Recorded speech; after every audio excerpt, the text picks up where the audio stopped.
Hello again and welcome back. Why is the UN doing nothing? Well, I don't know, but I'm going to give it a bash. The UN is a political front for the powers that shouldn't be. It was formed from the ashes of World War I. It's called the League of Nations, which eventually evolved into the United Nations, its military wing being NATO. Its mandate is to maintain the peace and security of the planet. Tell that to the Palestinians. And it's to uphold the international law. Now it does that for the most part if you're Saddam Hussein or Colonel Gaddafi.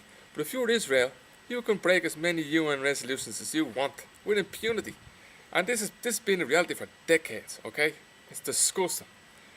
The UN isn't going to do anything. Its headquarters is there in New York. The structure of itself, I tell you, all you need to know about it.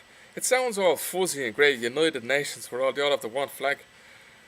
But in fact, there's nothing equal about it. It's nothing fair about it. The system has 5 permanent members, those being United States, Britain, France, Russia and China. And they got veto power. So all the decisions have to be made through consensus. If you have one member of the permanent members who decides to veto, for whatever reason, brown envelope, who knows, whatever, the resolution doesn't pass. And this has been going on for decades. And it's going to continue to go on because the people who control the UN are the same people who control governments. It's a political front for these ultra elite, the 1%ers, the private bankers. So they're not going to do anything. You can blow up a UN school on numerous occasions. You can even kill UN members. They could even put a gun to Ban Ki-moon's, whatever the stupid name is, head. They could blow it out on television and still nothing's going to happen to Israel. Okay? That's the way it is. Now, the UN will act. I'll make this prediction now. You're going to hear it here first. Israel's going to continue its policy for ethnic cleansing. It's going to plough those poor people into the ground. They're going to render that Gaza Strip uninhabitable. Taking out the electric grid, the water's going to be unfit to drink.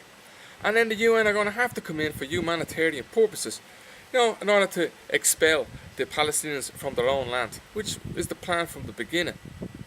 So, that's all I have to say about the UN. It's sad really, isn't it? If the organisation in charge of international law, upholding international law, is itself complicit with the war crimes of Israel. Let's just see if one Israeli is held on fucking war crimes. Do you remember the massacre in 2008, 2009? Was anyone held accountable for that? So let's just have a look and